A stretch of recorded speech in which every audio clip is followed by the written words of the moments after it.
មេរៀនដែលខ្ញុំបានរៀនពេលដែលខ្ញុំជួបបញ្ហាកុំគ្រួសារខ្ញុំមានដែលគាត់ឈឺគឺជាឪពុករបស់ខ្ញុំពិបាកខ្លាំងអំឡុងពេលគាត់ពងតែសម្រាប់នៅសង្គ្រោះបន្ទាន់ណាបងអ្វីដែលខ្ញុំពិបាកខ្លាំងបំផុតគឺអង្គុយមើលគាត់ឃើញគាត់ជារូបរាងបែបមួយផ្សេងទៀតណាដែលខ្ញុំអត់តបឃើញហ្នឹងគឺពិបាកផ្លូវចិត្តខ្ញុំមានវាអត់នៅស្ងៀមទេផ្លូវចិត្តនេះឃើញអាណិតផងគួរណាដែលគាត់ជួបបែបរឿងបែបហ្នឹងមេរៀនដែលខ្ញុំបានរៀនពេលដែលខ្ញុំជួបបញ្ហាគឺការលះបង់ការងារអ្វីផ្សេងទៀតដែលខ្ញុំបានធ្វើហើយមួយទៀតការទទួលស្គាល់សួស្តីអូនទស្សន័យបងអូនឯងអាចណែនាំឈ្មោះពាក់ព័ន្ធជាមួយនឹងឈ្មោះហើយនឹងអីដែលណែធ្វើប្រចាំថ្ងៃបាទបាទសួស្តីខ្ញុំបានឈ្មោះពិសិដ្ឋសេរីមករាខ្ញុំអាយុ22ឆ្នាំថ្ងៃខ្ញុំធ្វើជា web developer freelance អូនឯងអាចនិយាយពាក់ព័ន្ធជាមួយក្តីសម័យពីទូចពេលសម័យខ្ញុំពីទូចចង់ធ្វើជាតារាចម្រៀងនិងជាអ្នកសម្ដែងអញ្ចឹងអូនឯងចូលចិត្ត play តាំងពីទូចបាទចូលចិត្ត play តាំងពីទូចហើយរាល់ថ្ងៃអូនឯងធ្វើការងារពាក់ព័ន្ធជាមួយនឹង web develop បាទបងអញ្ចឹងអូនឯងអាចប្រាប់ពាក់ព័ន្ធជាមួយនឹងផលលំបាកដែលអូនឯងធ្វើការងារហ្នឹងដោយឧទាហរណ៍ថាវាជួបផលលំបាកអីខ្លះនៅក្នុងការងារដែលអូនឯងជួបប្រទះចំពោះផលលំបាកនៅក្នុងការងារដែលខ្ញុំជួបផ្ទះគឺទៅលើពេលវេលា project delay ឬក៏ implement មុខងារណាមួយវាត្រូវស៊ីពេលវេលាច្រើនហើយនឹងទៅតាមក្រុមហ៊ុននីមួយៗដែរបើសិនជាក្រុមហ៊ុនហ្នឹងគាត់បង្ខំចង់ឲ្យបានលឿនអញ្ចឹងបងអញ្ចឹងក៏យើងត្រូវតែធ្វើតាមគាត់អីទៅអូខេតែមួយទៀតផលលំបាកមួយទៀតដែលខ្ញុំជួបគឺ transfer project របៀបថា project ហ្នឹងគឺមាននៅខាងស្រុកគេអ្នកធ្វើទៅគាត់ទិញស្រុកគេមកគាត់យកមកឲ្យខ្ញុំអូខេអញ្ចឹងទៅខ្ញុំបានទទួល project ហ្នឹងទាំងតែអត់ដឹងថាវា structure វាមិនហ្មងអញ្ចឹងវាពិបាកในការ update វា modify maintenance ឲ្យគាត់ទៅមុខទៀតហើយពីទូចមកដល់ធំអូនឯងចងចាំអីខ្លះនៅក្នុងពេលដែលអូនឯងនៅកុមារភាពហ្នឹងអញ្ចឹងពីទូចខ្ញុំនៅជាមួយគ្រួសារដែលគាត់រីករាយជាមួយនឹងស្រឡាញ់គ្រួសារខ្លួនឯងដូចបងប្អូនអញ្ចឹងគាត់បានបរិញ្ញាខ្ញុំឲ្យចេះយកចិត្តទុកដាក់ទៅលើគ្រួសារច្រើនហើយក៏គាត់អត់បិទសិតច្រើនដែរបងអញ្ចឹងពីក្មេងខ្ញុំបានដើរហើរស្គាល់អីច្រើនដែរអញ្ចឹងទៅពេលដែល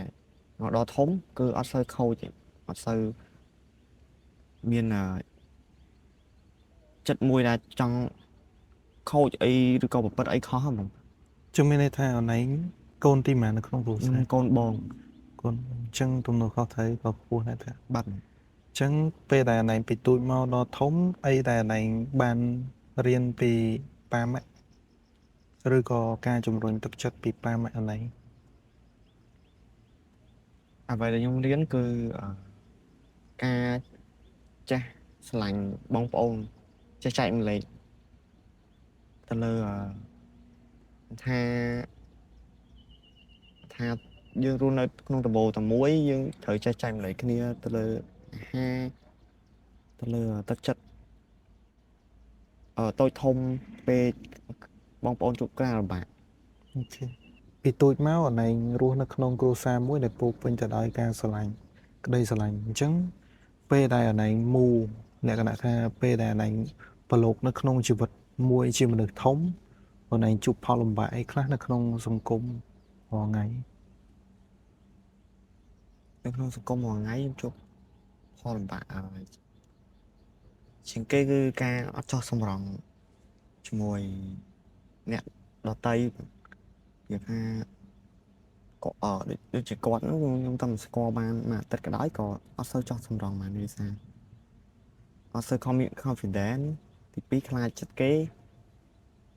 ហើយនឹងមានរឿងជាច្រើនទៀតដែលអាចថាមកពីគេដែរអីចឹងណាបង ពេលដែលណៃអត់សុបាយចិត្តឧទាហរណ៍ថាណៃអត់សុបាយចិត្តជាមួយនឹងការងារឬក៏មិត្តភ័ក្តិឬក៏មជ្ឈដ្ឋានជំនាញខ្លួនពេលតនេឬក៏ពេលដែលណៃអត់សុបាយចិត្តណៃចូលចិត្តធ្វើអី ដំបូងគេគឺស្ដាប់ចម្រៀងបងស្ដាប់ចម្រៀងបទចម្រៀងណាដែលតាក់ទងមួយអារម្មណ៍ខ្ញុំអត់សប្បាយចិត្តដែលកំពុងតែអត់សប្បាយចិត្តហើយនឹងបើសិនជាខ្ញុំពិបាកចិត្តតាមដូចពិបាកចិត្តទៅលើរឿងបរាជ័យការងារខ្ញុំស្ដាប់បទណាដែលលើកទឹកចិត្តខ្លួនឯងបើពិបាកចិត្តទៅលើរឿងអឺជាមួយមនុស្សផ្សេងខ្ញុំស្ដាប់បទចម្រៀងដែលអារម្មណ៍ខ្ញុំ relax ស្ដាប់ធម្មជាតិច្រើនបទចម្រៀងនៅជាមួយខ្ញុំច្រើន ជឿមានន័យថាបងមើលទៅណៃចូលចិត្តនៅម្នាក់ឯងច្រើនជាងថា បាត់បងពីច្រើនចូលចិត្តនៅម្នាក់ឯង ឯងគិតថាណៃជាមនុស្សម្នាក់ដែលគេនិយាយថា introvert introvert ដូចគ្នា introvert គេដែលនៅម្នាក់ឯងវាអាចថារកនៅកំណត់អីថ្មីច្រើនបានច្រើន អានឹងអាចថារកឃើញខ្លួនឯងទៅ បាទ ទូស្គាល់ពេលណាដែលអូនឯងជួបការលំបាកជាងគេនៅក្នុងជីវិត នៅពេលដែលកូនគ្រួសារខ្ញុំមានដែលគាត់ឈឺគឺជាឪពុករបស់ខ្ញុំ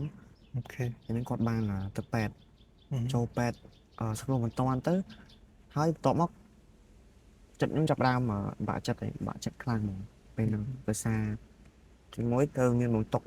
កូនបងខ្ញុំត្រូវមើលគាត់ជួយគាត់នៅពេទ្យពីរនាក់ម៉ាក់ហើយមួយទៀតបាត់បង់អត់បានទៅសាលាអត់បានទៅធ្វើការហើយមានបញ្ហាផ្លូវចិត្តច្រើន អញ្ចឹងពេលហ្នឹងហេតុអីបានគាត់ចូលពេទ្យ ដោយសារតែគាត់មានជំងឺstroke stroke ទៅលើសឈាមអាចថាលើសឈាម លើសឈាម ពេលនោះផងដែរណៃជួបផលវិបាកលក្ខណៈថាអីដែលណៃគិតមុនគេបំផុតពេលដែលអូនឯងលឺដំណឹងពីប៉ាថាគាត់បានដួលសន្លប់ទៅពេទ្យអញ្ចឹងអូនឯងមានអារម្មណ៍មិនពេលហ្នឹង ខ្ញុំមានអារម្មណ៍មួយថាអត់គួរឲ្យជឿ អត់គួរជឿ នៅសក់ទៅអ្វីដែលកាត់ឡើងវាកាត់ឡើងអញ្ចឹងអត់គួរឲ្យជឿតែក៏អត់តន់មានអារម្មណ៍ភ័យភ្លាមដែរដោយសារតែខ្ញុំទៅសម្រួលអារម្មណ៍ដើម្បីជិះម៉ូតូញ៉ាំទៅមើលគាត់អត់អាចភ័យបានទេដល់ពេលដែលឃើញគាត់តនៅកន្លែងសម្រុំមិនតាន់បានមានអារម្មណ៍មួយភ័យៀបលីដំណឹងថាគាត់នឹងអាចចេះអាចចោះអញ្ចឹងអារម្មណ៍ខ្ញុំចាប់ផ្ដើមបុកមកភ័យ អញ្ចឹងអាចថាពេលហ្នឹងអូនឯងជួបផលលំបាកខ្លាំង ផលលំបាកខ្លាំងដែរមានតែពេលហ្នឹងមួយ គាត់នៅក្នុងបន្ទប់សង្គ្រោះមិនទាន់យូរ គាត់នៅយូរហ្នឹង អាចរយៈពេលប៉ុន្មាន រយៈពេល2ខែ 2ខែមេរៀនអីដែលណៃបានរៀនពីបញ្ហាដែលអូនឯងជួបនៅពេលនោះ មេរៀនដែលខ្ញុំបានរៀនពេលដែលខ្ញុំជួបបញ្ហាគឺការលះបង់ដូចជាការងារហើយនឹងអ្វីផ្សេងទៀតដែលខ្ញុំបានធ្វើហើយមួយទៀតការទទួលស្គាល់ដោយរបៀបម៉េច ទទួលស្គាល់ថាហ៊ានទទួលស្គាល់ថាយើងបានជួបរឿងហ្នឹងមែនយើងទទួលស្គាល់ថាថាឪពុកខ្ញុំគាត់បានឈឺចឹងមែន ចុងនៅពេលនោះអូនឯងគ្រួសារអូនឯងប្រហែលជាអាចថាជួបបញ្ហាហិរញ្ញវត្ថុថា បាត់បញ្ហាហិរញ្ញវត្ថុ អញ្ចឹងពេលនោះគាត់គេងនៅក្នុងបន្ទប់សង្គ្រោះបន្ទាន់ពេលដែលគាត់គេងនៅក្នុងនោះអីដែលណៃទទួលដំណឹងថាកន្លងពេលដែលណៃពិបាកអីដែលណៃគិតថាណៃពិបាកខ្លាំងបំផុតកន្លងពេលនោះទៀត អ្វីដែលខ្ញុំពិបាកខ្លាំងបំផុតគឺអង្គុយមើលគាត់ឃើញគាត់ ជារូបរាងបែបមួយផ្សេងទៀតណាដែលខ្ញុំអត់តបឃើញហ្នឹង ដែលអត់គិតថានឹងជួបដែលអត់គិតថានឹងរំពឹងថាឃើញគាត់បែបហ្នឹងទៅ បាក់មិនពិបាកទៅលើ ការមើលថែ ការមើលថែគឺពិបាកផ្លូវចិត្ត ផ្លូវចិត្ត ឃើញថាផ្លូវចិត្តខ្ញុំមានអារម្មណ៍នេះវាអត់នៅស្ងៀមទេផ្លូវចិត្តនេះបែបតុកសិចដែរតែនៅស្ងៀមទេបែបក្នុងចិត្តខ្ញុំឃើញអាណិតផងខ្ញុំមិនគួរណាដែលគាត់ជួបបែបរឿងបែបហ្នឹង អញ្ចឹងពេលហ្នឹងអូនឯងនៅមួយអ្នកដែលមើលថែគាត់ មានតែ2នាក់ម៉ាក់ហ្មង 2នាក់ម៉ាក់ចុះបងប្អូន បងប្អូនគាត់នៅក្មេងទូច នៅក្មេង trong អូខេ ផ្ទះហើយគាត់អាចតា support យកបាយមកហូបពេលតែគាត់ទៅណែពេលផឹក អូខេអញ្ចឹងពេលហ្នឹងអូនឯងប្រហែលជាមានរឿងច្រើនដូចពាក់ព័ន្ធជាមួយនឹងអូនឯងអត់អាចទទួលយកអីដែលប៉ាកើតលើប៉ាណែអញ្ចឹងហើយអូនឯងអត់បានពិបាកចិត្តពាក់ព័ន្ធជាមួយនឹងទស្សនភាពម៉ាក់ដែលឃើញប៉ាអញ្ចឹងថាហើយពាក់ព័ន្ធនឹងហិរញ្ញវត្ថុហើយរឿងជាច្រើនទៀតដែលអូនឯងគិតថាអូនឯងទទួលយកភ្លាមអត់បានអញ្ចឹងអីដែលអូនឯងហ៊ានទទួលយកនៅពេលដែលកំឡុងពេលដែលអូនឯងពិបាកថែមទៀតមានន័យថាអូនឯងពិបាកហើយអីដែលពិបាកនៅក្នុងរឿងលំបាករបស់អូនឯងទៀត នៅពេលដែលថ្ងៃមួយដល់ពេលដែល doctor គាត់បាននិយាយថាអឺប៉ាខ្ញុំគាត់អត់អាចព្យាបាលបានទៀតទេគាត់ថាអាចថាពិការដោយធំហ្នឹងហ្មងពិការដោយ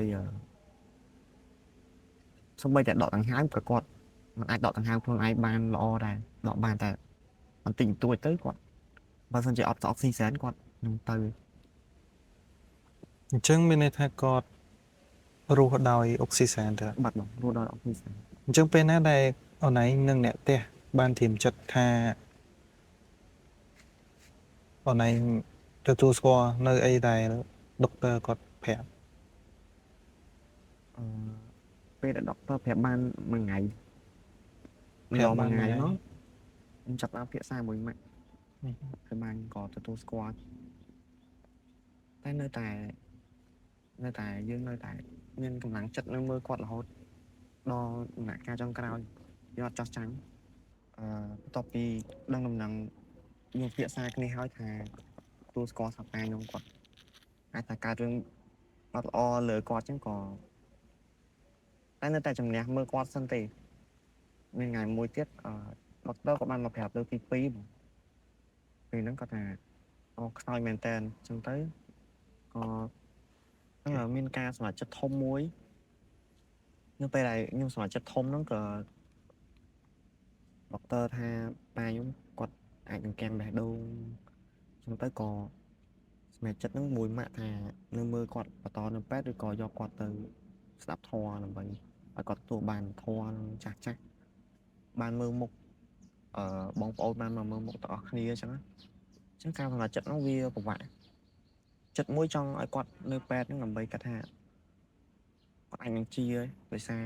ការបាត់បង់មួយហ្នឹងវាពិបាកទទួលយកយើងគិតតែគាត់ថាគាត់អាចនឹងជាមួយទៀតក៏គាត់អាចទទួលស្គាល់តាម doctor ដែលគាត់និយាយដែរអញ្ចឹងការសម្រេចចិត្តចុងក្រោយគឺ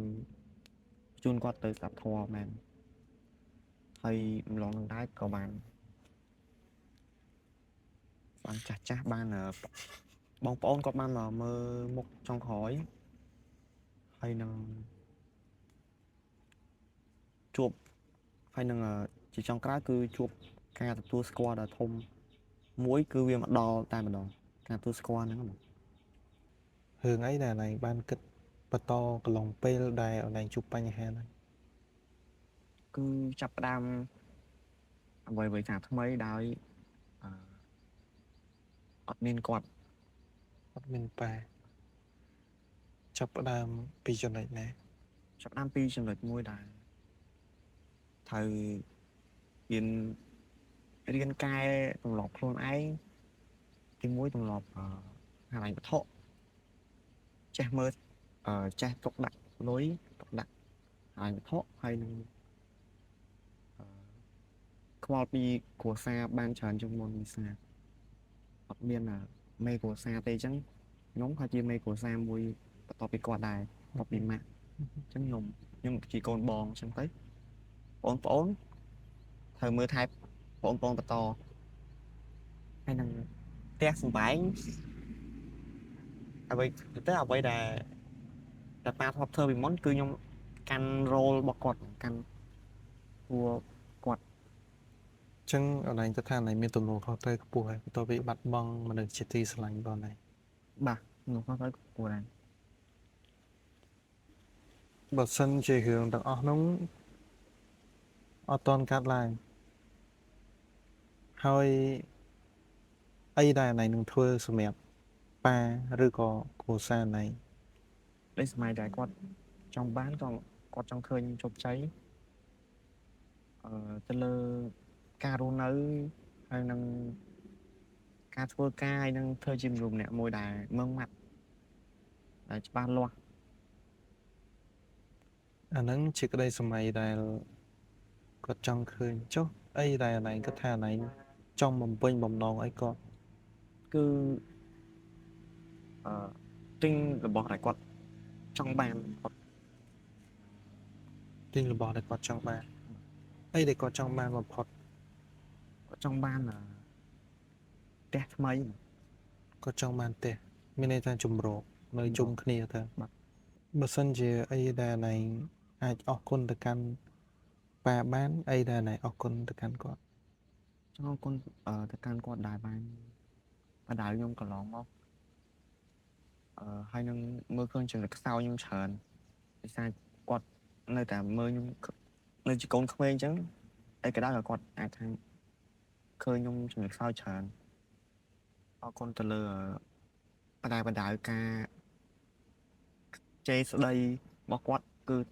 គាត់និយាយត្រូវមែន ចឹងរឿងដែលគាត់និយាយពីមុនមកម្ដងឥឡូវអូនឯងគាត់ថាអត់ខុសទេ បាទអត់ខុស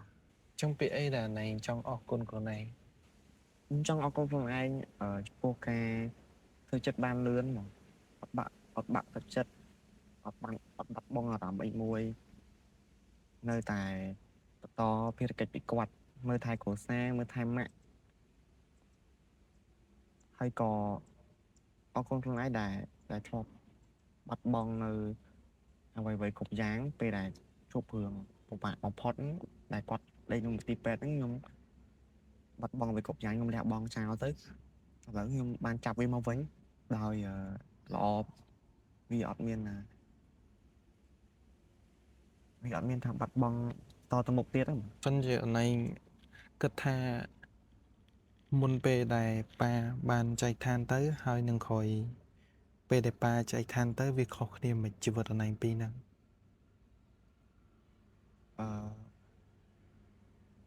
ពេលដែលប៉ានៅគាត់មានអារម្មណ៍ថាអត់ស្ងាត់ទេបងមានអារម្មណ៍ថាមានអ្នកហុញខ្ញុំរហូតគាត់នឹងគឺជាចតលមួយដែលហុញខ្ញុំទៅមុខ កម្លាំងចិត្ត មួយ ភាពកក់ក្ដៅ បាទភាពកក់ក្ដៅហើយអ្នកដឹកនាំធំមួយដែលគាត់ជាឪពុកគាត់មើលឃើញច្រើនជាងកូនហើយពេលដែលបងគាត់ទៅគឺអារម្មណ៍ថាស្ងប់ស្ងាត់ហ្មងស្ងប់ស្ងាត់ជាងមុនហើយមានចន្លោះខ្វះខាតជាច្រើនដែលពេលដែលស្ងប់ស្ងាត់ទៅធ្វើឲ្យខ្ញុំមើលឃើញហើយនឹកឃើញដល់ពាក្យសម្ដីគាត់អញ្ចឹងទោះបីជាអារម្មណ៍ខ្ញុំពេលដែលបាត់បង់គាត់គឺស្ងប់ស្ងាត់យ៉ាងណាក៏ខ្ញុំនៅនឹកសលេងគាត់ដាស់ខ្ញុំថា តស៊ូទៀតអី បាទ យ៉ា តស៊ូទៀតគឺមួយសលេងគាត់ដែលគាត់បានបដៅខ្ញុំពីមុន វានៅតែដកក្នុងអារម្មណ៍បងឯង បាត់បងនៅតែដកក្នុងអារម្មណ៍បងខ្ញុំឥឡូវ តបានទៀតហើយ ដូចជាពេលដែលមានរឿងត្រឡប់អាក្រក់អីមួយដែលកើតឡើងលើខ្ញុំខ្លួនឯងខ្ញុំអត់ចេះមើលថែខ្លួនឯងអញ្ចឹងគឺនឹកដល់សលេងគាត់ហ្មង ចឹងបើសិនជាអូនឯងនិយាយទៅកាន់អ្នកមើលចុងក្រោយហ្នឹងអីដែលអូនឯងនិយាយទៅកាន់អ្នកមើលហ្នឹងពីអីអូនឯងជួបប្រទះឬក៏ពាក់ព័ន្ធជាមួយការលើកទឹកចិត្ត អញ្ចឹងចង់លើកទឹកចិត្ត ថាទោះបីជាការរឿងអ្វីក៏ដោយយើង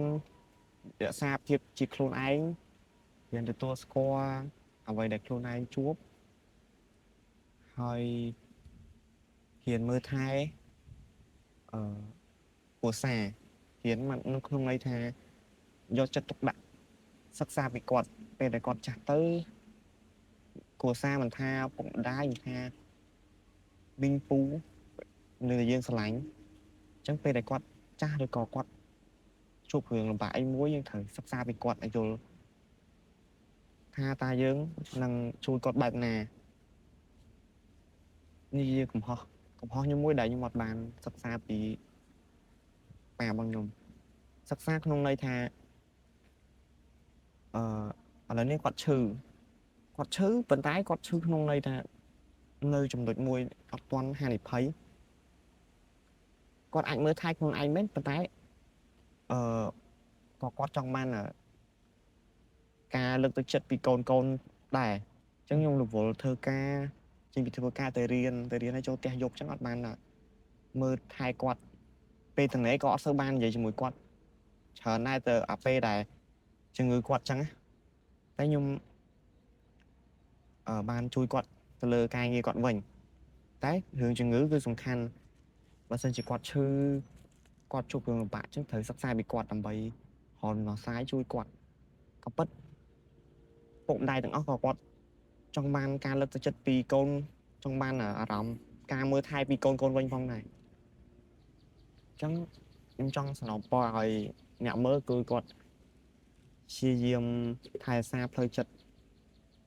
មួយទៀតផ្លូវចិត្តសំខាន់បើសិនជាយើងជួបរឿងលំបាកយើងបាត់បង់ផ្លូវចិត្តយើងលំបាកទៅតាមផ្លូវចិត្តយើង